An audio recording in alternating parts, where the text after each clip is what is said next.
আচ্ছা, সো ফেসবুকে সবকিছু হোপফুলি ঠিকঠাক আছে, ওখানে কেউ এখনো দেখতেছে না। আচ্ছা, তো এখন আমরা এখানের মধ্যে স্টার্ট করি যে আমাদের নিউক্লিয়ার ডিকে অলরেডি আমরা ডিসকাস করছি লেকচারের মধ্যে। এখন আমরা স্টুডেন্ট বুক থেকে পড়ে পড়ে দেখবো যে কোনো কিছু আমাদের বাকি ছিল নাকি, বাকি থাকলে তো ওগুলি কভার হয়ে যাবে, আর বাকি না থাকলে তো আরেকবার আমরা রিভিশন করে ফেললাম basically.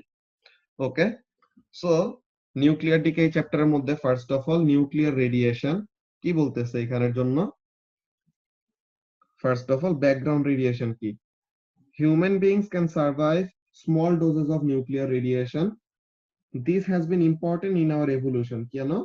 As the natural environment has low levels of radiation from natural sources, যা আমাদের অলরেডি সারাউন্ডিং এ কি আছে, একটা certain sort of or certain amount of radiation আছে। সো এই রেডিয়েশন যদি হিউম্যান উইথস্ট্যান্ড করতে না পারতো, তো তাহলে তো তারা বাঁচতে পারতো না আর কি। সো তাহলে অনেক বছর পর পর আর অনেক বছর ধরে এরকম অ্যাডাপ্টেবিলিটির উপরে ডিপেন্ড করে দেন আস্তে আস্তে কি হয়েছে, হিউম্যান বডি এখন এরকম small dose of nuclear radiation normally নিতে পারে, কোনো সিগনিফিকেন্ট প্রবলেম হয় না। তো এটা বলতেছে কি, this is called background radiation, যে অলওয়েজ প্রেজেন্ট একটা লো লেভেল যে রেডিয়েশনটা প্রেজেন্ট থাকে আমাদের অ্যাটমসফিয়ারে, ওটাকে আমরা ব্যাকগ্রাউন্ড রেডিয়েশন বলতেছি। কি বলতেছে, the level varies from place to place around the world.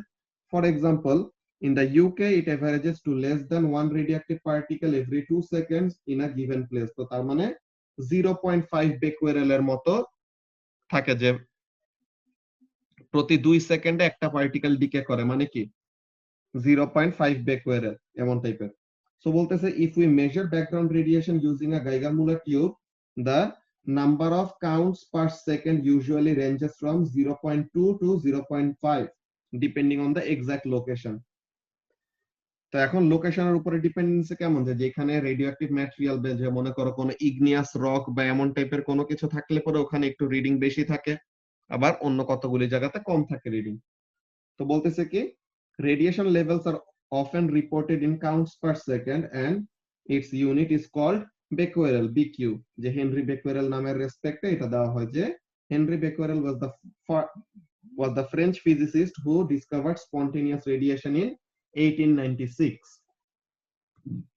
তো কি বলতেছে এখানে, তো ওই পাই ডায়াগ্রামটা দেওয়া, যে অ্যাকচুয়ালি আমাদের ব্যাকগ্রাউন্ড রেডিয়েশনে কোন কোন জিনিসগুলি কন্ট্রিবিউট করে। তো এইসব জিনিসগুলো বলা আছে, এগুলো আমরা ও লেভেলসেই দেখছিলাম। এখন কি বলতেছে, the exact exposure to nuclear radiation that any individual will receive from the environment will depend on where they are and how long they are there, যে কতক্ষণ ধরে তারা ওই জায়গাটায় আছে আর কোন লোকেশনে আছে, এটার উপরে অনেক কিছু ডিপেন্ড করে। যে এমন কোন জায়গায় যদি থাকে যেখানে কি রেডিয়েশনের অ্যামাউন্ট অনেক বেশি, তো অল্প টাইমে তার বডিতে অনেক হাই ডোজ অফ রেডিয়েশন ঢুকে যাবে। সো ওখানের মধ্যে অ্যাডভার্স কোন একটা ইফেক্ট হইতে পারে। আর যদি এমন কোন জায়গায় থাকে যে রেডিয়েশনের লেভেল অনেক কম, কিন্তু অনেক লম্বা সময় ধরে 10 বছর, 20 বছর, 25 বছর ধরে সে ওখানের মধ্যে আছে, সো তাহলে কি হবে, লো লেভেল অফ রেডিয়েশন কিন্তু অনেক লং টাইম একটা এক্সপোজারের জন্য তার অ্যামাউন্ট অফ এক্সপোজার কি হইতে পারে, অ্যাকুমুলেট করতে করতে ওরকম বাড়তে পারে। তো এখানের মধ্যে কাজটা কি বলতেছে, this is because different environmental factors contribute to the local level of background radiation. কেমন environmental factor, যে on earth approximately half of the background radiation is from naturally occurring radioactive gases which are in the atmosphere, particularly radon, যে আমাদের background রেডিয়েশনের 50% contribution কার কাছ থেকে আসে, radon gas থেকে আসে। সো তাহলে এমন কোন জায়গায় যদি থাকো যেখানে রেডন গ্যাসের অ্যাবান্ডেন্স অনেক বেশি, সো তাহলে ওখানের মধ্যে কি হবে, ব্যাকগ্রাউন্ড রেডিয়েশনের ভ্যালুটা অনেক হাই থাকবে। এখন রেডন গ্যাস কই থেকে আসে, যে ইগনিয়াস রকের কথা বললাম না, যেগুলোতে ইউরেনিয়াম থাকে। তো ইউরেনিয়াম ডিকে করে করে ইভেনচুয়ালি আমরা দেখছিলাম না একটা ডিকে সিরিজ, যে ইউরেনিয়াম ডিকে করে থোরিয়াম হয়, থোরিয়াম ডিকে করে রেডিয়াম হয়, রেডিয়াম ডিকে করে রেডন ফর্ম করে। তো এই রেডন গ্যাস ওই রক থেকে, ইউরেনিয়াম থেকে ডিকে করে করে রেডন গ্যাস হইলো। গ্যাস তো হলো মোবাইল একটা জিনিস, যে নাকি ফ্লো করতে পারে। সো তাহলে তখন রকেট থেকে ওরকম কোন ফ্র্যাকচার ট্যাকচার হইলে ওখান থেকে এমিট হয়। সো কি বলতেছে, radon is produced in the decay of uranium ore present in certain rocks, especially granite, যেটা একটা igneous rock, and is also found in certain parts of the world than others, যে কিছু কিছু জায়গায় igneous rock বেশি পাওয়া যায়, কিছু কিছু জায়গায় ইগনিয়াস রক কম পাওয়া যায়। তো যেসব জায়গাতে এই রক গুলা বেশি অ্যাবান্ডেন্ট, যে গ্রানাইট রক যেখানে বেশি পাওয়া যাবে, ওখানের মধ্যে কি হবে, রেডন গ্যাসের অ্যাবান্ডেন্সও বেশি হবে। তো রেডন গ্যাসের অ্যাবান্ডেন্স বেশি হলে কি হবে, তখন ওই জায়গায় ব্যাকগ্রাউন্ড রেডিয়েশনের লেভেলটা বেশি হবে বেসিক্যালি। তো কি বলতেছে, in Cornwall in the UK, দাঁড়াও 1 মিনিট, ইন্টারনেট আবার ফ্লাকচুয়েট করতেছে। আচ্ছা স্যার, এখন হোপফুলি তোমরা শুনতে পাচ্ছ ঠিক মতো।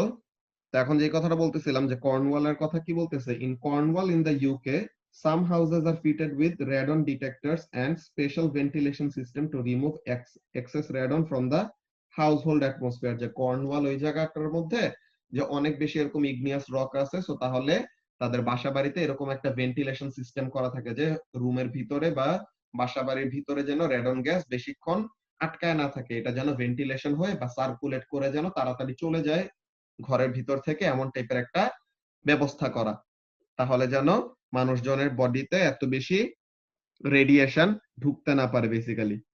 তো ডিডি উন্নতে কি বলতেছে, the most naturally radioactive place on earth is Ramsar in Iran, where the dosage can be more than 200 times the global average. যে normally average throughout the world যত ব্যাকগ্রাউন্ড রেডিয়েশনের ভ্যালু, ওই রামসারের ওখানে ইরানে এটা 200 টাইমস এরও বেশি হইতে পারে। তো কেন, বিকজ ওই জায়গাটার মধ্যে ওরকম রকের অ্যাবান্ডেন্সটা এমন, ঠিক আছে, যে রকটা এমন টাইপের অ্যাবান্ডেন্ট যে ওখানে এত বেশি রেডন গ্যাস পাওয়া যায়, যার জন্য কি হয়, ওখানের মধ্যে ব্যাকগ্রাউন্ড রেডিয়েশনের ভ্যালু অনেক বেশি। তা এখন প্র্যাকটিক্যাল স্কিলস এর কথা কি বলতেছে, যে ব্যাকগ্রাউন্ড রেডিয়েশন কিভাবে ইনভেস্টিগেট করবো, এগুলো আমরা ও লেভেলসে পড়ে আসছি, জাস্ট আমরা পড়ে যাচ্ছি তাড়াতাড়ি। কি বলতেছে, it is easy to determine the average background radiation in your area using Geiger-Müller tube and a counter. কি করব, আমরা কোন রকমের সোর্স ছাড়া, যে এক্সটার্নাল, আমরা নিজেরা কোন রেডিওঅ্যাক্টিভ সোর্স ছাড়া শুধু জিএম টিউবটা অন করে দিব কাউন্টারটা লাগায়। তো তাহলে কোন সোর্স নাই, তো তাহলে রিডিংটা কার জন্য আসবে, ন্যাচারাল রেডিয়েশনের জন্য, যে ব্যাকগ্রাউন্ড রেডিয়েশনের জন্য। তো ওই জিনিসটা কি বলতেছে, as radioactive decay is a random and spontaneous process. random মানে কি, random মানে হলো আনপ্রেডিক্টেবল, আর spontaneous মানে কি, যেটা আপনা আপনি হয়। এগুলো তো আমরা অলরেডি নোটস এর মধ্যে কভার করে রাখছি। তো কি বলতেছে এখানে, as radioactive decay is a random and spontaneous process, the activity in your lab must be measured over a long period of time, যে 30 মিনিট বা এর থেকে বেশি। সো তাহলে এটা প্র্যাকটিক্যালের জন্য, যে ইউনিট 6 এর জন্য ভালো মতো মাথায় রাখবা যে আমাদের ব্যাকগ্রাউন্ড রেডিয়েশনটা কি হতে হবে, ব্যাকগ্রাউন্ড রেডিয়েশনটা ফার্স্টে যে ডিটারমাইন করা লাগে যে কোনো সময়, তো ফার্স্টে কি করতে হবে, 30 মিনিট বা এর থেকে বেশি সময় ধরে ব্যাকগ্রাউন্ড রেডিয়েশনের রিডিং নেওয়া লাগে। কেন, কারণ এটা তো অনেক র্যান্ডম। তো তাহলে এটার একটা ভালো একটা প্যাটার্নটা বোঝার জন্য কি করতে হবে, অনেক লম্বা টাইম ধরে তাকে ইনভেস্টিগেট করা লাগবে। তো কি বলতেছে, and then an average is calculated, যে 30 মিনিট বা এর থেকে বেশি যত টাইমই নাও, তুমি ওই টাইমের রিডিংটা নিলা, দেন তুমি এভারেজ একটা রিডিং নিবা, যে পার সেকেন্ডে বা পার মিনিটে কত কাউন্ট রেট আসলো। এখন কি বলতেছে, otherwise you may find that the measurement is by chance particularly high or particularly low. যে আমরা যদি 30 মিনিটের কম সময় ধরে নেই, তো তখন কি হতে পারে, যেহেতু এটা র্যান্ডম একটা প্রসেস, এমন হইতে পারে যে জাস্ট বাই চান্স, এমন হইতে পারে যে তুমি যেই টাইমটুকু রেকর্ড করছো ওই টাইমে অ্যাক্টিভিটি অনেক বেশি ছিল হঠাৎ, বা তুমি যেই টাইমটা রেকর্ড করতেছো ওই সময় অ্যাক্টিভিটিটা নরমাল থেকে কম ছিল। সো তাহলে কি, তুমি অ্যাকিউরেট বা রিলায়েবল একটা ভ্যালু পাবা না। তো রিলায়েবল একটা ভ্যালু পাওয়ার জন্য কি করতে হবে, একটা লম্বা সময় ধরে রেকর্ড করা লাগবে, তাহলে যেন তুমি ভালো একটা এভারেজ ভ্যালু পাও। ঠিক আছে, এই কথাটা বললো। and so does not truly indicate the average over time. So তাহলে এভারেজটা বোঝানোর জন্য কি করতে হবে, লম্বা একটা সময় ধরে রিডিং নিতে হবে, দেন ওই লম্বা সময় রিডিংটাকে টোটাল টাইম দিয়ে ডিভাইড করে দিব, দেন বুঝবো যে অন এভারেজ পার মিনিটে বা পার সেকেন্ডে এত করে কাউন্ট রেট আসতেছে। For example, a good approximation to the average will be achieved যদি কি করা হয়, if the GM tube and the counter are set to counting for 2 hours, যে 2 ঘন্টা ধরে যদি তুমি রিডিং নাও, তো তাহলে খুবই ভালো একটা এভারেজ ভ্যালু পাবা, যেটা কি করতে পারবা, তুমি এক্সপেরিমেন্টে কনফিডেন্টলি ইউজ করতে পারবা। কি হবে বলো, the final count is then divided by 7200 যে 2 ঘন্টায় কত সেকেন্ড হয় 7200 সেকেন্ড হয় তো এটা বের করলো তো টোটাল কাউন্ট রেট 2 ঘন্টায় টোটাল কাউন্ট রেট কত এটা রেকর্ড করলো আর ডিভাইডেড বাই টাইম টাইম কত 2 আওয়ার্স মানে সেকেন্ডে কনভার্ট করলে আওয়ার থেকে সেকেন্ডে নেওয়ার জন্য ইনটু 60 ইনটু 60 সো তাহলে পরে কত আসলো 7200 সেকেন্ড তো বলতেছে কি which is long compared to the average count of about 0.5 becquerel তো তাহলে এভারেজ অ্যাক্টিভিটি 0.5 becquerel যদি হয় তো তাহলে আমাদের কি করতে হবে অনেক লম্বা সময় ধরে রিডিং নেওয়া লাগবে তাহলে যেন আমরা ভালো একটা গুড অ্যাপ্রক্সিমেশন পাই কি বললো measurements of radioactivity that have had the background radiation deducted so that only represent activity by radioactive source under test as known as corrected count rate যে আমরা ব্যাকগ্রাউন্ড রেডিয়েশনটা কেন মাপি ব্যাকগ্রাউন্ড রেডিয়েশনটা মাপি বিকজ আমাদের এটা কি করতে হবে সোর্স যখন নাকি জিএম টিউবের সামনে দিব তখন আমাদের রিডিংটা কি আসবে সোর্স প্লাস ব্যাকগ্রাউন্ড রেডিয়েশন মিলে টোটাল রিডিং আসবে কিন্তু আমরা জাস্ট সোর্সের রিডিং কত এটা বের করতে চাই তো জাস্ট সোর্সের রিডিং কত এটা যদি বের করতে চাই সো কি করা লাগবে আমাদের ব্যাকগ্রাউন্ড রেডিয়েশনের রিডিংটা মাইনাস করতে হবে এখন ব্যাকগ্রাউন্ড রেডিয়েশনের রিডিংটা মাইনাস করার জন্য প্রথমে তো ব্যাকগ্রাউন্ডের ভ্যালুটা জানতে হবে তো এর জন্যই প্রথমে ব্যাকগ্রাউন্ডটা মেজার করা হয় ঠিক আছে ওয়ার্ড এক্সাম্পল একটা কথা বললো কি বললো এখানে word example 1 in a school experiment Ricardo measured the background radiation using a GM tube and counter for half an hour say 30 minute ধরে রিডিং নিছে যে মিনিমাম তো 30 নিতে হয় বেশি নিলে ভালো at least 30 the final reading was 747 counts এখন বললো এভারেজ ব্যাকগ্রাউন্ড রেডিয়েশন কত এখন টাইম আমরা 30 মিনিট মানে কত সেকেন্ড তো মিনিট থেকে সেকেন্ডে নিলাম এখন টোটাল কাউন্ট রেট যে টোটাল 30 মিনিটে কাউন্ট রেট আসছে 747 আর 30 মিনিট মানে হলো 1800 সেকেন্ড সো তাহলে total count rate divided by time করলে এটা কত আসতেছে আচ্ছা কি সমস্যা ইন্টারনেটে কিছু একটা হইলে এখানে ইন্টারনেট আনস্টেবল এর এরকম একটা ওয়ার্নিং দেখায় আচ্ছা সো তাহলে যে কথাটা বলতেছিলাম এখানের মধ্যে খেয়াল করো কি জিনিস তো তাহলে এখানের মধ্যে 0.415 এটা বের করলো কি বলতেছে background count will skew the results of the investigation into nuclear radiations কেমন স্কিউ করা মানে কি এটা তোমাদের ইয়ের মধ্যে S1 এর মধ্যে এই টার্মটা শোনার কথা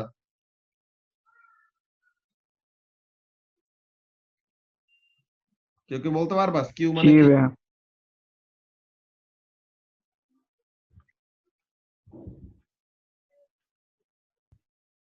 পারফেক্ট মিনিংটা তো জানি না কিন্তু ওই যে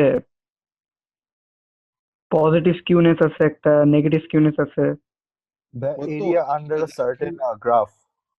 হ্যাঁ এখানের মধ্যে বেসিক্যালি কি হয় স্কিউনেস এর ব্যাপারটা হলো এরকম যে তোমার কোন একটা অ্যাবসার্ড ভ্যালু যদি থাকে যে অনেকগুলা সেট অফ রিডিং এর মধ্যে অ্যাবসার্ড কোনো ভ্যালু যদি থাকে তো তখন সে কি করবে নরমাল এভারেজ কে ইদার বাড়ায় ফেলবে আর কমায় ফেলবে এমন টাইপের ব্যাপার ঠিক আছে যে পজিটিভ স্কিউনেস নেগেটিভ স্কিউনেস যে বললা তো এখানের মধ্যে বেসিক্যালি কি হয় নরমাল এভারেজের থেকে যদি পিকিউলিয়ার কোন একটা বেশি রিডিং বা কোন একটা কম রিডিং থাকে তাহলে সে কি করে পুরা একটা ওভারঅল এভারেজ কে নিয়ে সে একটা টান দেয় তাই না তো তাহলে ওভাবে সে কি করতেছে নরমালি আমাদের ইভেনলি এরকম ডিস্ট্রিবিউট থাকার কথা এখন স্কিউনেস যদি হয় ইদার এইদিকে স্কিউড হবে অর এইদিকে স্কিউড হবে ঠিক আছে যে নরমাল শেপ থেকে ডেভিয়েট করবে আর কি তো এইগুলা জিনিস কি বলতেছে whenever such an investigation is undertaken কি করা হয় the background radiation must also be measured separately যে আলাদা করে ব্যাকগ্রাউন্ড রেডিয়েশন প্রথমে মেজার করে নিব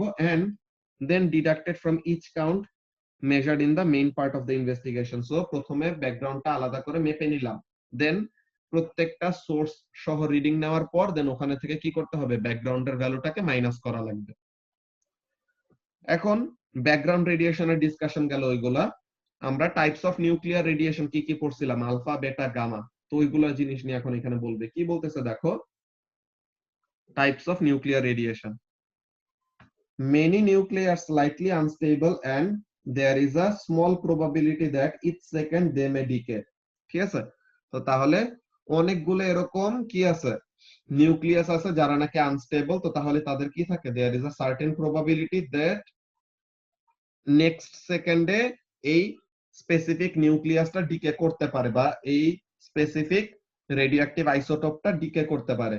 সো তাহলে that this means that a nucleon may change from one type to another. Nucleon একটা টাইপ থেকে আরেকটা টাইপে চেঞ্জ হবে, মানে কি প্রোটন নিউট্রনে কনভার্ট হবে আর নিউট্রন প্রোটনে কনভার্ট হবে, এমন টাইপের হতে পারে। Or the composition of the energy state of the কি বলে nucleus as a whole may change, যে কি হতে পারে যে একটা নিউক্লিয়াসের মধ্যে প্রোটনও বেশি আছে নিউট্রনও বেশি আছে, সো তাহলে কি করতে পারে সে as a whole proton neutron এরকম রিলিজ করে দিল, যে আলফা পার্টিকেল রিলিজ করে দিতে পারে এমন টাইপের। কি হয় এখানের মধ্যে কি বলতেছে, when a nuclear decay occurs, the radiation particle emitted will leave the nucleus carrying kinetic energy. তো যখন নাকি কি হবে, ডিকে হলে কি হবে, সে কোন একটা সার্টেন এরকম রেডিওঅ্যাক্টিভ পার্টিকেল এমিট করে দিবে, যেটা হাই একটা কাইনেটিক এনার্জিতে নিউক্লিয়াসের থেকে দূরে সরে যাবে আর কি, মুভ করে চলে যাবে। বলতেছে কি অ্যাজ দ্য পার্টিকেল ট্রাভেলস, সে কি করবে, সে অন্যান্য নিউট্রাল পার্টিকেলদেরকে আয়োনাইজ করবে, যে it will ionise particles in its path losing some of that kinetic energy at each ionisation. যে আয়োনাইজেশন করতে কি লাগে, একটা এনার্জি লাগে না। সো আলফা পার্টিকেল মনে করে ইমিট করলে একটা সার্টেন কাইনেটিক এনার্জি দিয়ে, তো আলফা পার্টিকেল মুভ করতেছে। এখন আলফা পার্টিকেল যদি নিউট্রাল কোনো পার্টিকেলের কন্ট্যাক্টে আসে, আলফা পার্টিকেলটা কি করবে, নিউট্রাল পার্টিকেলকে আয়োনাইজ করবে না, যে নিউট্রাল পার্টিকেলটাকে চার্জড আপ করে ফেলবে, এমন টাইপের ব্যাপার। তো তাহলে আলফা পার্টিকেল যখন নাকি কোন একটা নিউট্রাল পার্টিকেলের থেকে ইলেকট্রন নিতে চাবে, তখন কি করা লাগবে, alpha particle must use up some of its energy. So তাহলে তার কাইনেটিক এনার্জিটা তখন কি হবে, কমে যাবে। এখন বলতেছে এরকম আয়োনাইজেশন যত করবে কাইনেটিক এনার্জি তত কমবে, মানে আলফা বলো বেটা বলো গামা বলো, তারা যত আয়োনাইজেশন করবে তত তাদের কি হবে, এনার্জি কমে যাবে। এন্ড ইভেন্চুয়ালি এমন একটা সময় আসবে যখন নাকি তাদের আর কোনো এনার্জি থেকে যাবে না, তো তখন সে মুভ করা বন্ধ করে দিবে। সো ও লেভেলসে থাকতে সময় আমরা কয়টা জিনিস পড়ছিলাম মনে আছে, পেনিট্রেটিং পাওয়ার আর রেঞ্জ। আমরা রেঞ্জ পড়ছিলাম আর পেনিট্রেটিং পাওয়ার নিয়ে পড়ছিলাম, যে রেঞ্জের ব্যাপারটা কি ছিল, রেঞ্জের ব্যাপার ছিল এরকম যে আলফা পার্টিকেলের রেঞ্জ অনেক শর্ট। কেন, বিকজ আলফা পার্টিকেলের আয়োনাইজেশন পাওয়ার অনেক বেশি, যে আলফা পার্টিকেল এত বেশি পেনিট্রেট করতে পারে না। কেন পেনিট্রেট করতে পারে না, বিকজ সে অনেক বেশি আয়োনাইজিং। তো বেশি আয়োনাইজিং হলে কেন পেনিট্রেট করতে পারবে না, এইটা হলো অ্যাকচুয়াল রিজন, যে কি আয়োনাইজেশন পাওয়ার যদি বেশি হয় তো তাহলে সে আয়োনাইজেশন অনেক বেশি বেশি করে করবে, তো তাড়াতাড়ি এনার্জি খরচ করে ফেলবে, সো রিমেইনিং এনার্জি কম থাকবে। তো সে বেশি করে আয়োনাইজ করলে তাড়াতাড়ি তার কাইনেটিক এনার্জি শেষ হয়ে যায়, তো তাড়াতাড়ি কাইনেটিক এনার্জি শেষ হয়ে গেলে সে বেশি দূর যাইতে পারে না।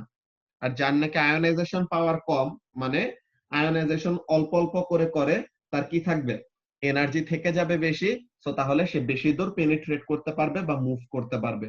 তো তাহলে আয়োনাইজেশন পাওয়ার যত কম, পেনিট্রেটিং পাওয়ার তত বেশি। আয়োনাইজেশন পাওয়ার যত বেশি, পেনিট্রেটিং পাওয়ার তত কম। ওয়ালাইকুম আসসালাম আরজু।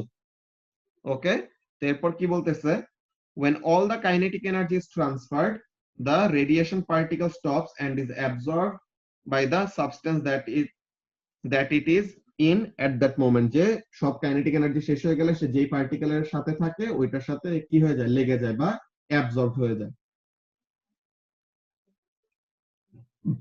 থ্রি মেইন রেডিয়েশন যেগুলো আমরা পড়ছি ও লেভেলস অলরেডি, কি কি বলতেছে, the three main types of nuclear radiation are alpha, beta and gamma. Each one comes about through a different process within the nucleus. Each one is composed of different particles and each one has different properties। যে প্রত্যেকটা এরকম পার্টিকেলেরই কি আছে, তাদের composition আলাদা, property আলাদা, সবকিছু এরকম আলাদা আলাদা থাকে, আর ডিফারেন্ট ডিফারেন্ট প্রসেসে তারা এরকম এমিট হয়। ওকে, তো এখন এই প্র্যাকটিক্যাল স্কিলস এর মধ্যে এখানে পেনিট্রেটিং পাওয়ার নিয়ে এখানের মধ্যে ইনভেস্টিগেট করবে। কি করবে দেখো, এই যে এই হলো সোর্সটা, এই হলো গাইগার মোলার টিউবটা। তো এখন আমরা কি করব, সোর্স আর গাইগার মোলার টিউবের মধ্যে ডিসটেন্সটা আমরা ফিক্স রাখছি। এখন কোন মাঝে কোনো অ্যাবজর্বিং ম্যাটেরিয়াল নাই, ঠিক আছে, মাঝে কোনো অ্যাবজর্বিং ম্যাটেরিয়াল নাই, সো তাহলে কি রেডিওঅ্যাক্টিভ সোর্স থেকে ডিরেক্টলি জিএম টিউবে কি করতে পারতেছে, রেডিয়েশনটা ঢুকতে পারতেছে। সো তাহলে তখন আমরা একটা রিডিং পাইলাম। এখন আমরা যদি মাঝে দিয়ে একটা পেপার নিয়ে আসি, ঠিক আছে, মাঝে দিয়ে একটা থিন একটা পেপার এরকম বসায় দিলাম সোর্স আর জিএম টিউবের উইন্ডোর মাঝে দিয়ে, এরকম একটা কি করলাম, অ্যাবজর্বিং ম্যাটেরিয়াল রেখে দিলাম। যদি আমরা দেখি যে রিডিং এ বড় সড়ো কোনো চেঞ্জ আসছে, তখন আমরা বুঝতে পারবো কি এটা কেমন টাইপের পার্টিকেল ইমিট করতেছে, আলফা পার্টিকেল ইমিট করতেছে। বিকজ একটা পেপারের ভিতর দিয়ে আলফা পার্টিকেল কি করতে পারবে না, পাস করতে পারবে না। সো তাহলে যদি রিডিং এর মধ্যে চেঞ্জ আসে, সো তখন আমরা বুঝবো যে কি, যে এমন কোন একটা রেডিয়েশন রিলিজ করতেছে যাকে পেপার এফেক্ট করতে পারে। সো তাহলে এটা কি হবে, আলফা। তো আমরা যদি দেখি পেপার দেওয়ার পরে কোনো চেঞ্জ আসে নাই, মানে আলফা নাই, তো তার মানে ইদার বেটা বা গামা বা বোথ। সো তখন এরপর আমরা অ্যালুমিনিয়াম ব্লক নিয়ে আসলাম। তো এখন অ্যালুমিনিয়াম ব্লক দেওয়ার পরে যদি দেখে যে কোনো একটা সিগনিফিক্যান্ট চেঞ্জ আসছে, তখন বুঝবো কি বেটা পার্টিকেল ছিল। কিন্তু যদি দেখে যে অ্যালুমিনিয়াম ব্লক আনার পরেও সিগনিফিক্যান্ট কোনো চেঞ্জ নাই, সো তাহলে বেটাও না। তো এরপর আমরা কি লেড নিয়ে আসবো। লেড নিয়ে আসে পরে যদি দেখে এরকম চেঞ্জ আসছে, তো তখন আমরা এরকম কনফার্ম হবো যে সে গামা রেডিয়েশন ইমিট করতেছিল। সেখানে কি বলতেছে দেখো, you can investigate the penetrating power of alpha, beta and gamma radiation using Geiger-Müller tube to detect them. কেমন?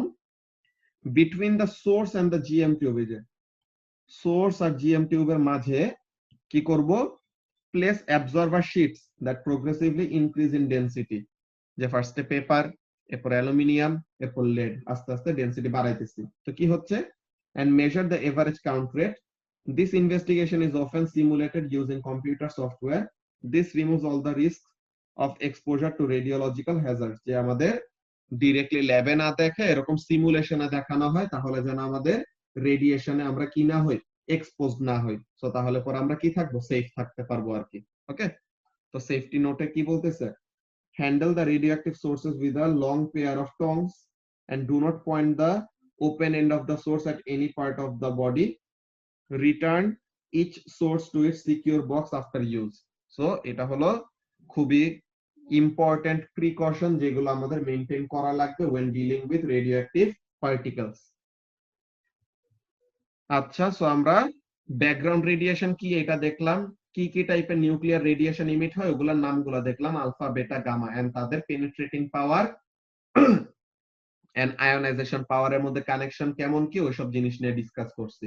এখন ইন্ডিভিজুয়াল রেডিয়েশন গুলা নিয়ে তারা বলতেছে, দেখো alpha particles are composed of 2 protons and 2 neutrons, the same as the helium nucleus. যে একটা হিলিয়ামের নিউক্লিয়াসে যে তার আউটার শেল ইলেকট্রন ছাড়া জাস্ট হিলিয়ামের নিউক্লিয়াসের মধ্যে কি কি আছে, প্রোটন আছে আর নিউট্রন আছে। তো এখন এখানের মধ্যে কি বলতেছে, this is a relatively large particle with a significant positive charge +2e. কেন, বিকজ ইলেকট্রন তো নাই। তো তাহলে দুইটা প্রোটন মানে চার্জ কত হবে, +2। আর +2e দিয়ে বুঝাইতেছে কি, 2 times the charge of an electron, কিন্তু সাইনটা কি পজিটিভ আর কি। তো তাহলে তার চার্জ যেহেতু অনেক বেশি, তো চার্জ বেশি হওয়া মানে কি, তার আয়নাইজেশন পাওয়ার অনেক বেশি হবে, মানে সে অনেক বেশি চার্জড, মানে কি তার ল্যাক অফ ইলেকট্রন বেশি, তো সে অন্যদের কাছ থেকে ইলেকট্রন জোর করে টেনে নিয়ে আসবে। তো বলতেছে কি সিগনিফিক্যান্ট পজিটিভ চার্জ আছে +2, সো তাহলে so it is highly ionising. তো কি বলতেছে, an alpha particle moving through air typically causes 10,000 ionizations per millimeter. যে সে এয়ার দিয়ে মুভ করতে সময়, যে এত লেস ডেন্স একটা জিনিস এয়ার, বাতাস দিয়ে মুভ করতে সময় সে কি করতেছে, 1 মিলিমিটার ডিস্টেন্স মুভ করলে সে 10,000টা আয়োনাইজেশন করায়। সো তাহলে এত বেশি যদি আয়োনাইজেশন করে, সো তাহলে এনার্জি কি অনেক তাড়াতাড়ি শেষ হয়ে যাবে না। সো এনার্জি অনেক তাড়াতাড়ি শেষ হয়ে গেলে পরে সে বেশি দূর যাইতে পারে না। এই কথাটাই বললো যে as it ionizes so much, it is quickly কি বলে, it quickly loses its kinetic energy and is easily absorbed. A few centimeters travel in air is enough to absorb an alpha particle. So তাহলে এয়ারের ভিতর দিয়ে few centimetre move করলেই alpha particle এত ionisation করে ফেলে যে তার আর রিমেইনিং কোনো এনার্জি থাকে না। এর জন্য they are also blocked by paper or skin. এর জন্য বডির বাইরে যদি কোনো আলফা সোর্স থাকে, ওই আলফা পার্টিকেল বডির ভিতরে ঢুকতে পারে না। কেন, বিকজ সে এয়ারে বেশি দূর এমনি মুভ করতে পারে না। আর স্কিনের ডেড লেয়ার অফ সেল আমাদের স্কিনের মধ্যে, ওইটার ভিতর দিয়ে সে কি করতে পারবে না, পেনিট্রেট করতে পারবে না।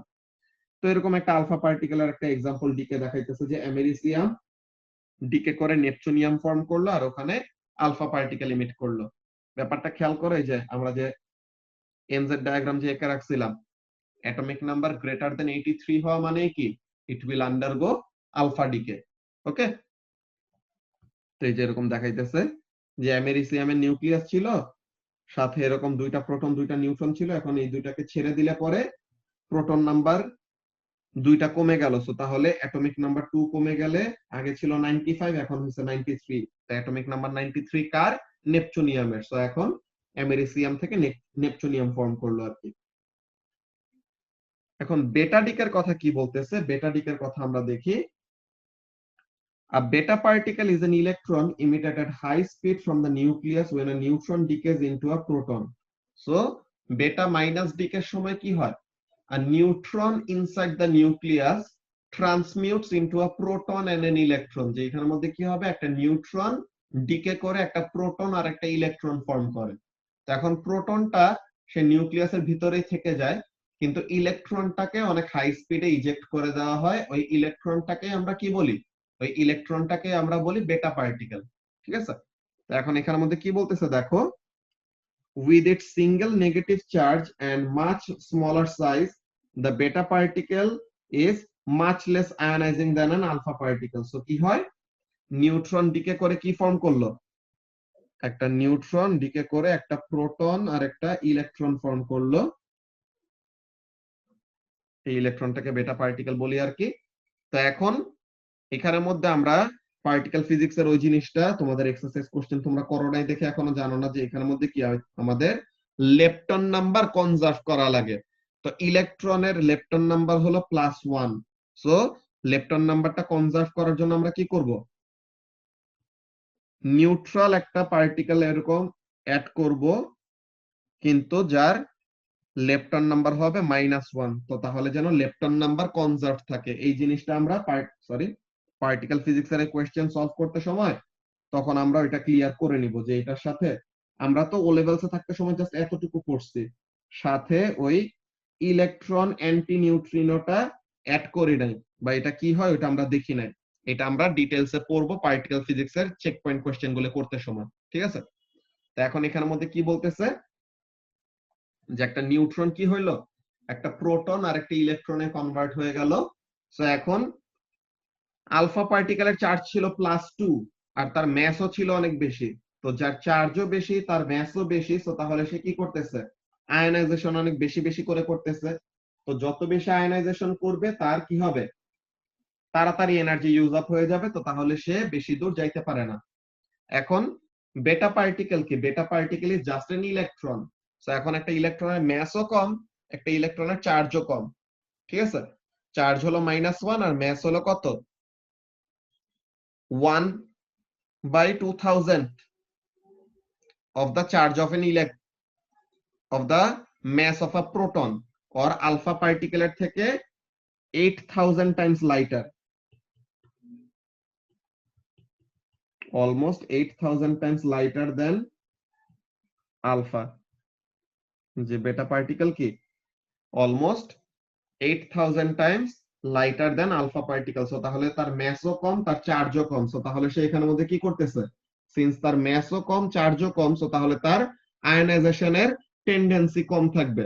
তো আয়নাইজেশন যদি কম করে তো তাহলে সে কি এনার্জিটা তাড়াতাড়ি খরচ করবে নাকি আস্তে আস্তে খরচ করবে, আয়নাইজেশন কম করতেছে, so it will use up it's energy less quickly or it will use up it's energy slowly. So তাহলে আস্তে আস্তে যদি এনার্জিটা ইউজ করে তো তখন কি হবে, আস্তে আস্তে যদি এনার্জি ইউজ করে সো তাহলে বেশিক্ষণ ধরে এনার্জিটা লাগতে পারবে, so it will be able to move further.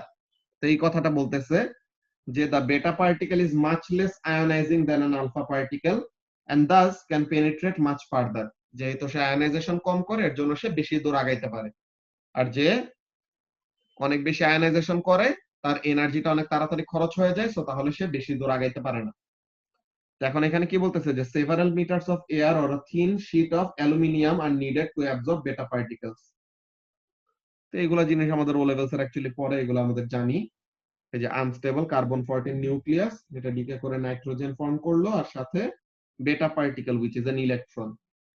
Exam হিন্টে কি বলতেছে দেখো, remember that in any nuclear equation the total charge, total nuclear number must be conserved from before and after the reaction. So তাহলে total charge left hand side right hand সাইডে conserve থাকতে হবে, total nucleon number যে proton number neutron number দোনোটাই আমাদের conserve থাকতে হবে। এরপরে কি lepton number and baryon number, এইসব জিনিসগুলো যে পার্টিকেল ফিজিক্স এর ওই চেক পয়েন্ট কোশ্চেন গুলো যখন দেখাবো তখন ওখানের মধ্যে বুঝতে পারবা যে এগুলা জিনিস কনজার্ভ কিভাবে কি মেনটেন করা লাগে। লার্নিং টিপে কি বলতেছে দেখো, as we saw in 7C beta particles are emitted with a range of kinetic energies, যে তাদের কাইনেটিক এনার্জির ফিউ কতগুলা সার্টেন রেঞ্জ থাকে, যে মাঝে মাঝে অনেক হাই কাইনেটিক এনার্জিতে রিলিজ করে, মাঝে মাঝে একটু কম কাইনেটিক এনার্জি তারা পায়। এটা ডিপেন্ড করে যে কতটুকু ইনিশিয়াল এনার্জি তাদের আছে। যে নিউক্লিয়াসটা তো আনস্টেবল, তো আনস্টেবল নিউক্লিয়াস কি করবে, তার এক্সেস এনার্জিটা ছেড়ে দিবে। তো রিমেইনিং এনার্জিটা বা এক্সেস এনার্জিটা যদি বেশি হয় তো তখন সে কি করবে, বেশি এনার্জি রিলিজ করবে। সো বেটা পার্টিকেলের কাইনেটিক এনার্জি হবে বেশি। যদি রিমেইনিং কাইনেটিক এনার্জিটা কম হয়, মানে কি রিমেইনিং এক্সেস এনার্জিটা যদি কম হয় তো তাহলে বেটা পার্টিকেল কাইনেটিক এনার্জিও কম পাবে, মানে তার কাইনেটিক এনার্জিটা কম নিয়ে সে রিলিজ করা হবে আর কি। তো কি বলতেছে, this means that their range in air can be anything from a few centimeters to few meters depending on the initial energy. So যেই বেটা পার্টিকেলকে অলরেডি রিলিজ করতে সময়ে কম এনার্জি, যে কম কাইনেটিক এনার্জি দেওয়া হয়েছে, তো তাহলে সে কি করতে পারবে, সে বেশি দূর আগাইতে পারবে না। আর যেই বেটা পার্টিকেলকে রিলিজ করতে সময় অনেক বেশি এনার্জি দিয়ে ছাড়া হয়েছে, সে কি করবে, it will be able to travel a greater amount of distance before being absorbed by the material. তো এর জন্য there is a range of penetrating power of a beta particle. তো এখন আলফা দেখলাম, বেটা দেখলাম, এখন গামা নিয়ে তারা কি বলতেছে। Gamma rays are high energy high frequency electromagnetic radiation. High energy কেন, এই যে আমরা জানি যে ইলেকট্রোম্যাগনেটিক ওয়েভের এনার্জি ক্যারি করে কে, ফোটন। সো তাহলে energy of a photon is directly proportional to frequency or proportionality sign সরালে যে কনস্ট্যান্টটা আসে, that constant is what, Planck's constant. তা এখন এখানের মধ্যে কি হবে, energy is directly proportional to frequency. তো ফ্রিকোয়েন্সি হলো সবচেয়ে হাইয়েস্ট। গামা রেডিয়েশনের যে ইলেকট্রোম্যাগনেটিক স্পেকট্রাম যে আমরা দেখি না, radio wave, microwave, infrared, visible light, ultraviolet, X ray, gamma ray, এগুলোর মধ্যে সবচেয়ে হাইয়েস্ট ফ্রিকোয়েন্সি কার, গামা রেডিয়েশনের। তো তাহলে তার এনার্জিটাও কি হবে, সবচেয়ে বেশি। তো কি বলতেছে, এই যে ফোটন গুলা রিলিজ করা হয়, ফোটনদের তো কোনো চার্জই থাকে না, চার্জও নাই, কোনো ম্যাসও নাই। তো তাহলে তারা কিভাবে আয়োনাইজেশনের কাজটা করে, এটা কিন্তু আমরা পার্টিকেল ফিজিক্সের সময় অ্যান্সার বলছিলাম, মনে আছে, পেয়ার প্রোডাকশন। যে আমরা পার্টিকেল ফিজিক্সে যে জিনিসটা পড়ছিলাম,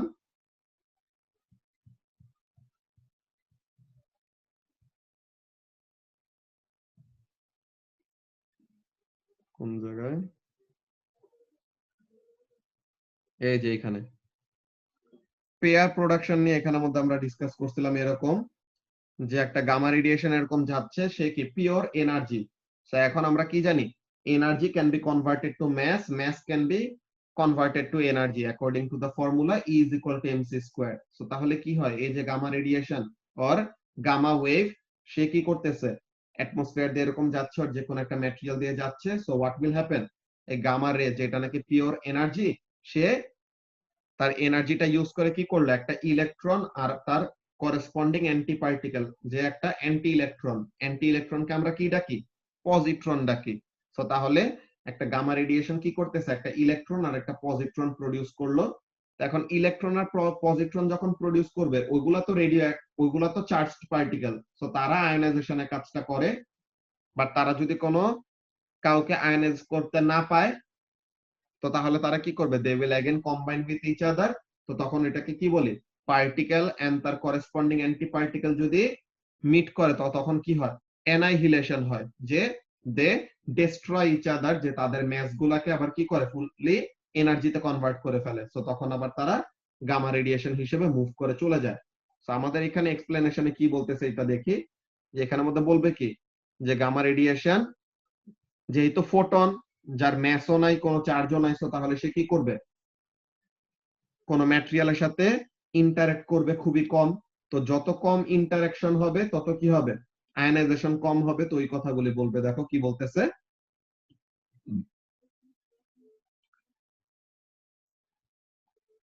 যে এখানে আমার জন্য খেয়াল করো যে these photons have no charge and no mass and so will rarely interact with particles in their path। যেহেতু তাদের কোনো ম্যাসও নাই, কোনো চার্জও নাই, তো তাহলে তারা কি করবে, খুব রেয়ারলি কোন পার্টিকেলের সাথে ইন্টারাকশন করবে। সো তার মানে খুবই কম আয়নাইজেশন পাওয়ার তাদের, which means that they are least ionizing nuclear radiation। So তাহলে তাদের আয়নাইজেশন ক্যাপাবিলিটি খুবই খুবই কম।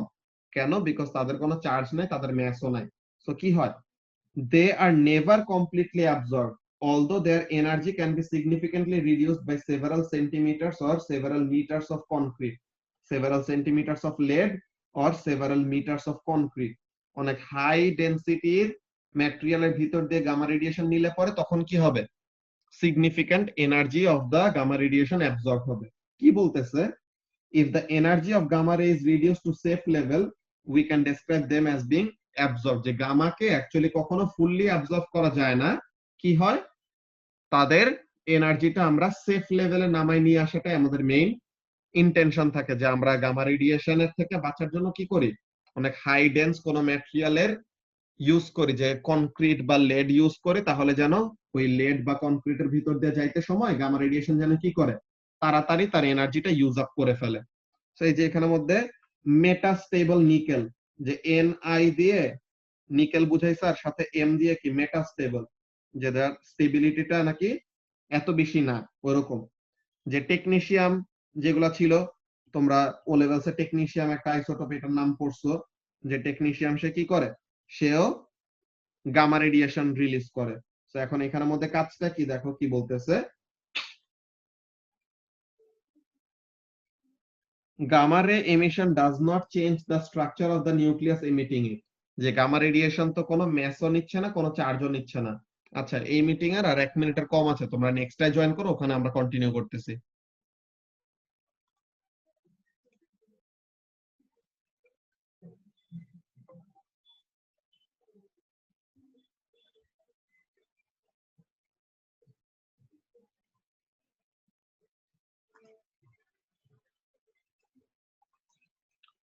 আচ্ছা, সো তাহলে আমরা এখানের মধ্যে যেটা বলতেছিলাম, যে গামা রেডিয়েশন তো ম্যাসলেস চার্জলেস একটা রেডিয়েশন। সো তাকে রিলিজ করলে পরে নিউক্লিয়াসের মধ্যে তার স্ট্রাকচারে কোনো রকমের চেঞ্জ আসবে না।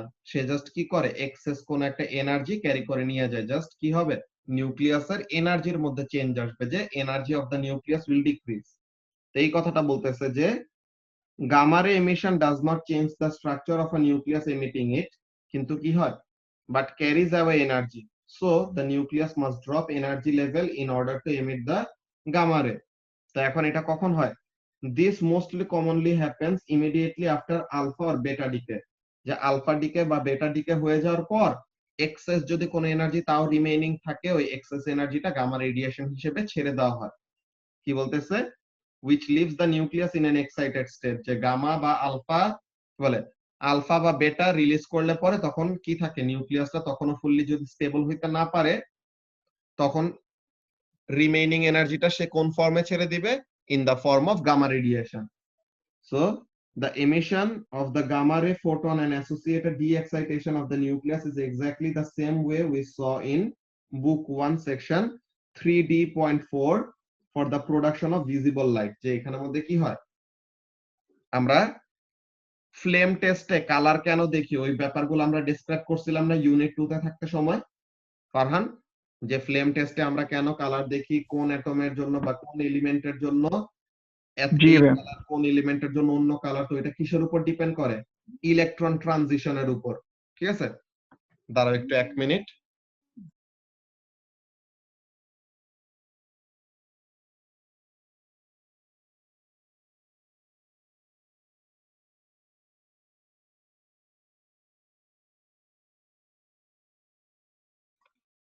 আচ্ছা, সরি, আমার ভার্সিটির স্যার কল দিছিল, তো আরেকটা ক্লাস অ্যারেঞ্জ করা লাগবে স্যারের জন্য, তো এটার জন্য কল দিছে। এখন কি তোমরা শুনতে পাচ্ছ, আরিফিন? জি ওকে, ভাইয়া শোনা যাচ্ছে। ঠিক আছে। সো তাহলে আমরা যে পড়াটা পড়তেছিলাম ওই জিনিসটা কন্টিনিউ করি, যে এখানের মধ্যে কাজটা কি, যে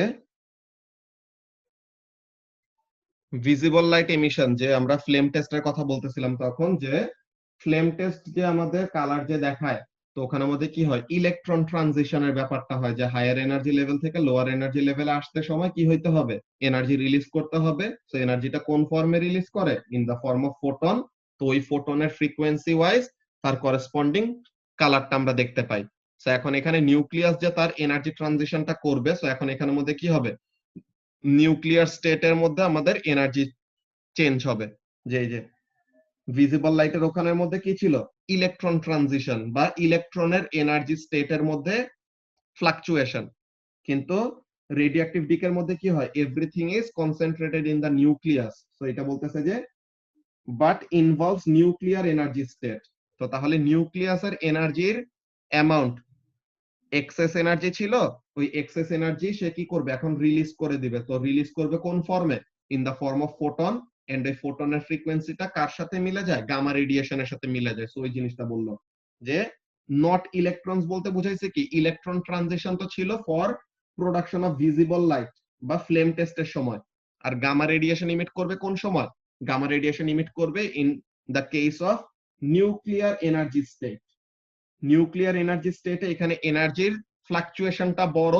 তো এনার্জির ফ্লাকচুয়েশন বড় দেখে এনার্জির ডিফারেন্স বেশি, এনার্জির ডিফারেন্স বেশি থেকে ফ্রিকোয়েন্সি বেশি, এর জন্য গামা রেডিয়েশন রিলিজ করে। যে এটা বলতেছে কি দেখো, the difference is that the amount of energy involved is many times higher.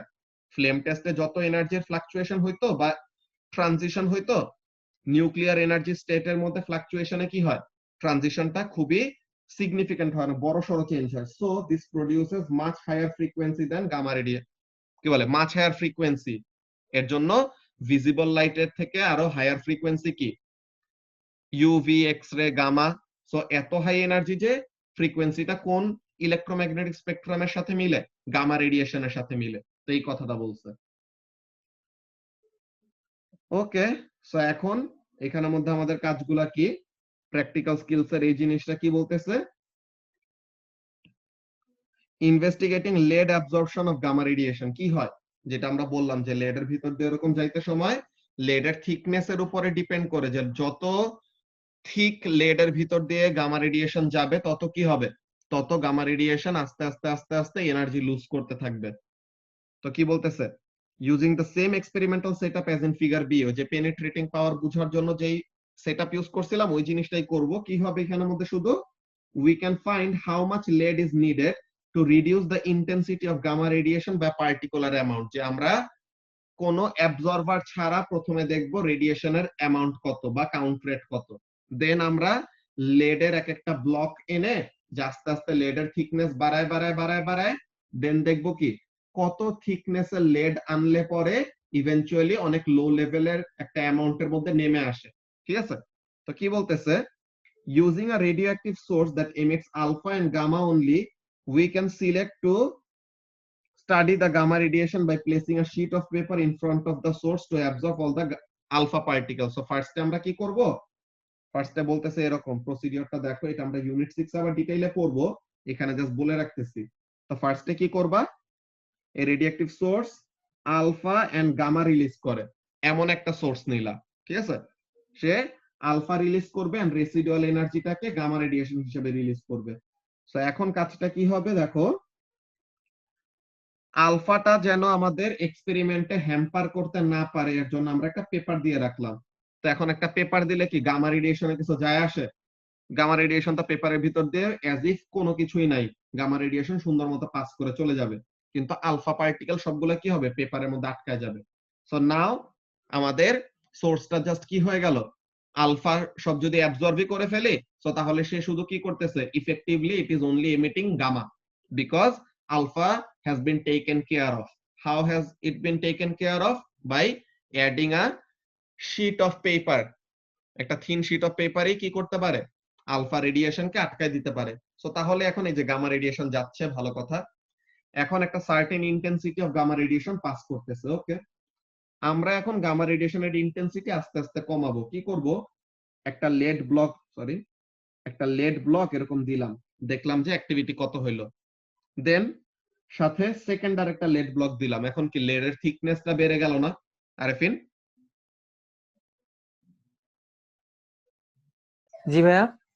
Lead আমরা ফার্স্টে একটা ব্লক দিয়েছিলাম, তখন আমরা দেখলাম যে ইন্টেন্সিটি কত পার্সেন্ট আছে। দেন আমরা আরেকটা লেড বক্স অ্যাড করে দিছি, আর লেডের একটা ব্লক এরকম এটার সাথে গায়ে লাগায় ডিটেক্টর আর সোর্সের মাঝে নিয়ে আসছি। সো এখন কি লেডের থিকনেসটা বেড়ে গেল না? জি ভাইয়া। তো এখন আমাদের ইন্টেন্সিটি আরেকটু কমবে। দেন আমরা আরেকটা হুম। লেড ব্লক নিয়ে আসবো, সো তাহলে থিকনেস অফ লেড আরো বাড়ায় দিলাম। সো এইভাবে করে করে আমরা আরো thicker and thicker blocks of lead নিয়ে এরকম কাজটা করব। কি হচ্ছে এখানের মধ্যে আমরা দেখি, এই যে তাহলে তো সোর্স থেকে যে রেডিয়েশনটা পাইতেছে ওইটা আস্তে আস্তে কমে যাবে না? হ্যাঁ, ওটা তো কমবেই। তো ওই জিনিসটা যে প্রথমে আমরা এমন একটা সোর্স নিয়েছি যেটা জাস্ট গামা রিলিজ করে এমন কোন সোর্স নাই। সো তাহলে আলফার সাথে অ্যাকম্পেনিং গামা থাকে আর বেটার সাথেও অ্যাকম্পেনিং গামা থাকে। সো আমরা এমন একটা সোর্স চুজ করলাম যেটা কি করবে, আলফা রিলিজ করবে আর তার সাথে অ্যাকম্পেনিড গামা রিলিজ করবে। তো এখন আলফা যে সাথে রিলিজ করতেছে, আলফার তো কোনো কিছু আমরা টেস্ট করতে চাইতেছি না। তো আলফা তো রিলিজ তো করতে হবে, কিন্তু আলফাটা রিলিজ করলেও সে যেন আমাদের এক্সপেরিমেন্টে কোনো প্রবলেম ক্রিয়েট করতে না পারে, এর জন্য আমরা কি করলাম, একটা শীট অফ পেপার দিয়ে দিলাম, যে ডিটেক্টর আর সোর্সের মাঝে একটা শীট অফ পেপার দিয়ে দিলাম। তো সব আলফা আটকায় গেল। একটা পেপার দেওয়াতে গামার কিছুই গাবায় না, ঠিক আছে? একটা পেপার আমরা রেডিওঅ্যাক্টিভ সোর্সের ডিটেক্টরের মাঝে যদি একটা শীট অফ পেপার দেই, গামা রেডিয়েশন ওটাকে কোনো বেলই দিবে না। গামা রেডিয়েশন পেপার তুমি একটা দাও, দুইটা দাও, তিনটা দাও, সে ঠিকই সুন্দর মতো পাস করে চলে যাবে। তো তাহলে কি, by applying a sheet of paper, by placing a sheet of paper in front of the source to absorb all the alpha particles, so this will have no measurable effect on the gamma emission. তো gamma এমিশনে paper place করাতে কোনো ইফেক্টই আসবে না। So তাহলে আলফাটাকে আমরা বাদ দিয়ে দিলাম একদম এক্সপেরিমেন্ট থেকে। ওকে, এখন আমরা জাস্ট গামা নিয়ে কনসেন্ট্রেট করব। কেমন? Keeping the distance from the source to the GM tube constant. তো সোর্স আর জিএম টিউব ফিক্সড ডিস্টেন্সে আছে। Different different thickness of lead আমরা গ্যাপের ভিতরে দিয়ে আমরা দেখব এখন অ্যাক্টিভিটি বা রিডিং আমাদের কেমন চেঞ্জ হইতেছে বা ইন্টেন্সিটি কেমন চেঞ্জ হইতেছে। তো কি বলতেছে, we can place different thicknesses of lead plate in the gap between them. For each thickness, record the count over a fixed time and determine the corrected count rate. Corrected count rate কিভাবে বের করব ফারহান?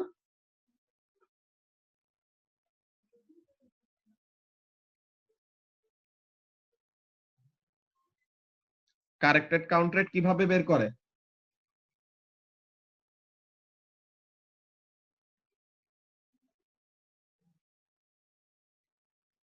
জি ভাইয়া, কিছু জিজ্ঞেস করছো? হ্যাঁ, জিজ্ঞাসা করছে যে কারেক্টেড কাউন্ট রেট কিভাবে বের করে।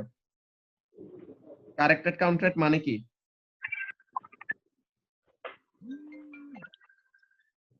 ভাই অ্যাভারেজ করে ফাইন করবো না সব? হ্যাঁ, দাঁড়াও 1 মিনিট, এটা থেকে ব্যাকগ্রাউন্ড রেডিয়েশন মাইনাস করতে হয়, একটু 1 মিনিট দাঁড়াও। জি ভাই।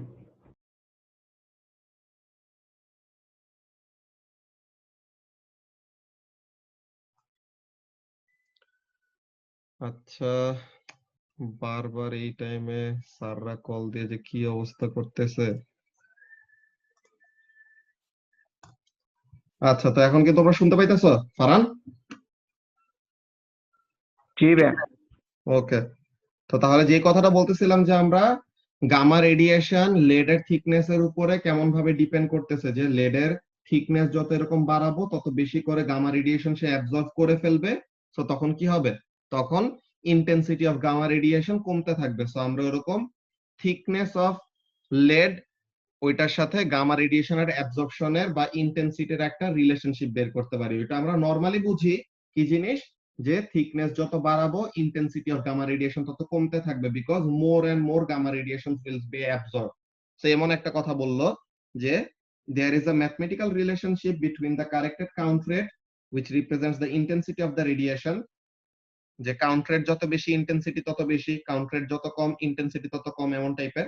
And the thickness X of the lead, যে লেডের থিকনেস এক্স দিয়ে যদি রিপ্রেজেন্ট করি, তো তখন work out what graph to prove that intensity is directly proportional to e to the power minus mu x. Mu হলো একটা কনস্ট্যান্ট আর x হলো thickness of the lead. তো thickness of lead block যত বাড়াবো intensity তত কমবে। কেমন ভাবে কমবে? এক্সপোনেনশিয়ালি কমবে। যে আমরা থিকনেস যত বাড়াবো ইন্টেন্সিটি কমবে, বাট কেমন ওয়েতে? এক্সপোনেনশিয়ালি কমে। এটা সায়েন্টিস্টরা তারা এক্সপেরিমেন্ট করে করে এমন একটা এম্পিরিক্যাল ফর্মুলা ডেরাইভ করছে। কেমন জিনিস? যে থিকনেসের সাথে ইন্টেন্সিটির রিলেশনশিপটা কেমন। ওকে, তো এখন এখানের মধ্যে কি বলতেছে,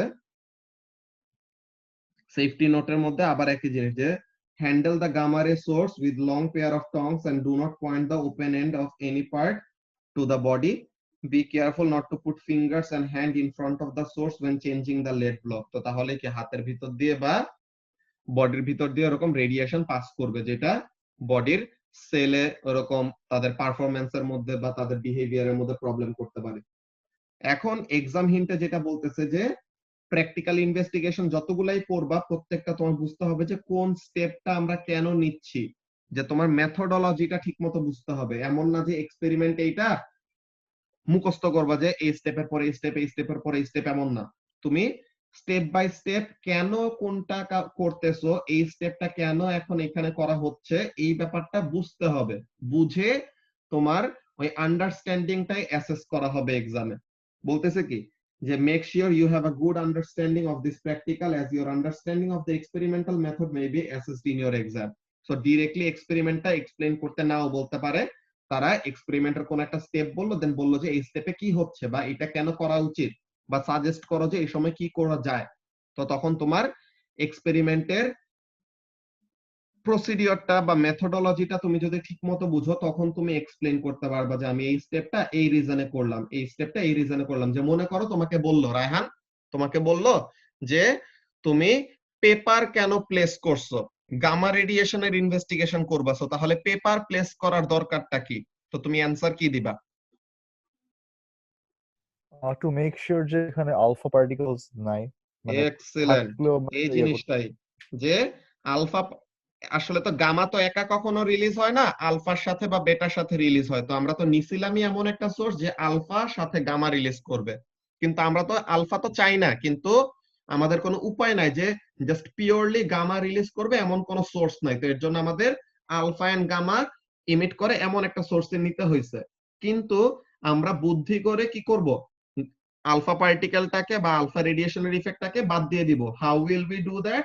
by adding a paper in front of or in between the source and the absorber or source and the detector. তো তাহলে কি হবে? তাহলে পেপারটা সুন্দর মতো আলফা পার্টিকেলের কাহিনীটা বাদ দিয়ে দিল। সো এখন জাস্ট আমাদের গামা নিয়ে ডিল করলেই হবে। এইরকম যে স্টেপ গুলো বুঝতে হবে যে কোন স্টেপটা কেন করতেছি। ঠিক আছে, তো এখন এখানের মধ্যে কি বলতেছে, ডেঞ্জার্স ফ্রম নিউক্লিয়ার রেডিয়েশনস, যে ionising radiations can interact with the particles that human cells consist of. তো ওখানে কি হয় যে আমাদের সেল মিউটেশন করায় বা ডিএনএ চেঞ্জ করে ফেলে। তো কি বলে, there may be so much ionisation that it causes the cells to die. যে এত বেশি রেডিয়েশন যদি এক্সপোজ থাকো তো তাহলে সেল মরে যেতে পারে। Where there is less radiation, কি হইতে পারে, the molecules of the DNA in the cells may be changed slightly.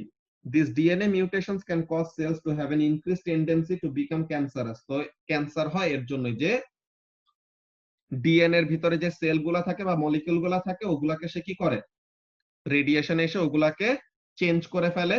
তো ডিএনএ কনফিগারেশন এরকম চেঞ্জ করে ফেললে তখন ক্যান্সারের দিকে চলে যায়। As the different types of nuclear radiation ionize to different extent, যে আলফার আয়োনাইজেশন পাওয়ার বেশি, বেটার আর একটু কম, গামার খুবই কম, তো the hazard to humans is different for each type.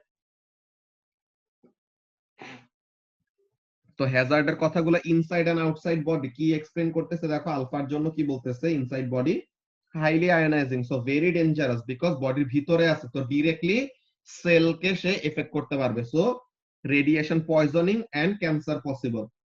R alpha যদি বডির বাইরে থাকে তাহলে কি হবে, সে তো dead layer of skin cells কে পাসই করতে পারবে না বিকজ তার পেনিট্রেটিং পাওয়ার এত কম, তো এর জন্য ডেঞ্জার কম। আলফা যদি কি থাকে, বডির বাইরে থাকে, তো তাহলে কোনো ডেঞ্জার নাই আমাদের। কেন? বিকজ সে বডির ভিতরে পেনিট্রেট করে ঢুকতেই পারবে না। কিন্তু আলফা যদি বডির ভিতরে থাকে তখন কি হবে, ডিরেক্টলি সে সেলকে এফেক্ট করতে পারবে, সো ক্যান্সার কজ করাইতে পারে। বেটা রেডিয়েশনের কথা কি বলতেছে, moderate ionisation power and danger exposure should be minimise, যে আয়নাইজেশন পাওয়ার হলো মডারেট এন্ড ডেঞ্জারটাও মডারেট। তো এটা কমানোর জন্য কি করা যায়, এক্সপোজার কমানো যায়, যে আমরা বেশিক্ষণ এক্সপোজ থাকতে চাবো না, ওর বডির ভিতরে বেটা রেডিয়েশন ঢুকতে দিতে চাবো না। আউটসাইড বডিও same, moderate ionisation and danger, যে বেশি কাছে থাকলে পরে, বেশি কাছে যদি সোর্সটা থাকে তো তাহলে বডির ভিতরে পেনিট্রেট করতে পারবে, দেন সেল গুলাকে ড্যামেজ করতে পারবে। সো ইন বোথ কেসেস বেটা বডির বাইরেও ডেঞ্জারাস, বডির ভিতরেও ডেঞ্জারাস। দেন গামার কথা কি বললো, মিনিমাল আয়নাইজেশন। তো cancer from long term exposure, যে অনেক লম্বা সময় ধরে যদি বডির ভিতরে গামা রেডিয়েশন এক্সপোজ থাকো দেন ইভেনচুয়ালি ওটা কি করবে, ক্যান্সার কজ করাবে। আউটসাইড বডিও সেম, আয়নাইজেশন তো এত বেশি করায় না, তো এর জন্য অনেক লম্বা টাইম যদি তুমি গামা রেডিয়েশনের ডোজে এক্সপোজ থাকো, সো তখন কি হবে, eventually it will lead to cancer. তো এটা তো আমরা ও লেভেলসে পড়ছিলাম যে গামা রেডিয়েশন ক্যান্সার কজ করাইতে পারে, ক্যান্সার কিওরও করায়, কজও করায় আর কি। সো এই জিনিসটা এখানের মধ্যে বললো। তো এখন এখানের মধ্যে তোমাদের চেক পয়েন্ট গুলো করতে হবে। এরপরে rate of radioactive decay. তো rate of radioactive decay ওই যে আমরা ক্যালকুলেশন করে যে ফর্মুলা গুলি শিখছিলাম না, n equal to n naught e to the power minus lambda t, then a is equal to minus lambda n, or dn by dt is equal to minus lambda n, এরকম। then decay constant is equal to ln 2 by t half, or t half is equal to ln 2 by lambda। তো এইগুলা জিনিসটা already আমরা পড়ে আসছি, সেই formula গুলা কিভাবে কি ডেরাইভ করা হয়েছে, এগুলা কোন জায়গায় আমরা অ্যাপ্লাই করতে পারি, বা ক্যালকুলেশন কিভাবে করতে হয়, এরকম আমরা এক্সাম্পল ক্যালকুলেশন অনেকগুলি করছি, প্লাস একটা ছোট পরীক্ষাও দিছি। ওই পরীক্ষার খাতাটা তোমরা থার্সডে তে পেয়ে যাবা, ঠিক আছে। তো এইগুলা জিনিস দেন গ্রাফ নিয়ে, যে অ্যাক্টিভিটির সব গ্রাফ নিয়ে আমরা দেখছিলাম, যে এটা হলো একটা ফার্স্ট অর্ডার রিঅ্যাকশন, তো তার মানে ইচ টাইম তার অ্যাক্টিভিটি অর্ধেক হইতে সেম অ্যামাউন্ট অফ টাইম নেয়, তো ওই টাইমটাকে আমরা কি বলতাম, হাফ লাইফ বলতাম। দেন এই যে আমাদের a is equal to a naught e to the power minus lambda t, এটা তো আমাদের একটা কার্ভ, যে একটা এক্সপোনেনশিয়াল একটা কার্ভ। তো এখন এটাকে স্ট্রেট বানানোর জন্য কি করা যায়, ইকুয়েশনের লেফট হ্যান্ড সাইডে রাইট হ্যান্ড সাইডে ন্যাচারাল লগারিদম নিব, যে লন নিলাম, তো এখন কি হবে, eventually this graph will become a straight line. এইসব জিনিস আমরা নোটসে সবগুলা জিনিসই করছি, তাই না। তা এখন ফিশন এন্ড ফিউশন, যেটা নিয়ে আমরা লাস্ট ক্লাসে ডিসকাশন শেষ করছিলাম, যে 2 ক্লাস ধরে আমরা ফিশন এন্ড ফিউশন নিয়ে খুবই ডিটেইলড ওয়েতে ডিসকাস করছি, কিভাবে নিউক্লিয়ার বাইন্ডিং এনার্জি জিনিসটা নিয়ে আমরা অনেকক্ষণ ফোকাস করছিলাম। নিউক্লিয়ার বাইন্ডিং এনার্জির ব্যাপারটা কি ছিল, যে নিউক্লিয়াসটাকে ধরে রাখার জন্য বা নিউক্লিয়াসের স্ট্রাকচারটা মেইনটেইন করার জন্য কি লাগে, একটা বাইন্ডিং এনার্জি লাগে। তো এখন এই বাইন্ডিং এনার্জির জন্য কাজটা কি, বাইন্ডিং এনার্জির জন্য কাজটা হলো এরকম, যে তাদের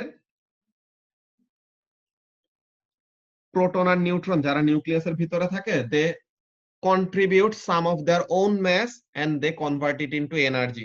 সো ওই এনার্জিটাই কি করে, নিউক্লিয়ার বাইন্ডিং এনার্জিতে কনভার্ট হয়। সো ওই নিউক্লিয়ার বাইন্ডিং এনার্জিটা এরকম, অ্যাটমটা নিউক্লিয়াসটাকে এরকম হোল্ড করে রাখে। সো এই জিনিসটা নিয়ে আমাদের ডিটেইলড একটা ডিসকাশন হবে, এটা নেক্সট ক্লাসে, যে তোমাদের খাতাগুলো দেওয়ার পরে ওই ক্যালকুলেশন নিয়ে আমরা একটা রিভিউ দিব। দেন এই গ্রাফটা নিয়ে তো আমরা ডিসকাস করছিলাম লাস্ট দিন, তাও স্টুডেন্ট বুকে কি কি লেখা আছে এই জিনিসগুলো তোমরা নিজেরা ফার্স্টে পড়ে রাখবা, দেন আমরাও নেক্সট ক্লাসে এগুলা জিনিস নিয়ে রিডিং করে থার্সডে তে we will wrap up this nuclear decay chapter. Okay, আর তোমাদের কালকে কিন্তু বুকলেট চলে আসবে ইহাবে, সো কালকে সবাই কালেক্ট করে ফেলো, আমরা এই শুক্রবারের পরে শুক্রবার থেকে শুরু করে দিব। সো নেক্সট শুক্রবারের আগে সবাই বুকলেট কালেক্ট করে ফেলো ইহাব থেকে, ইউনিট 4 এরটা, ঠিক আছে। ওকে ভাই, ওকে, তো আজকের ক্লাস আমাদের এইটুকুই। আল্লাহ হাফেজ। আল্লাহ হাফেজ আসসালাম। ভাই।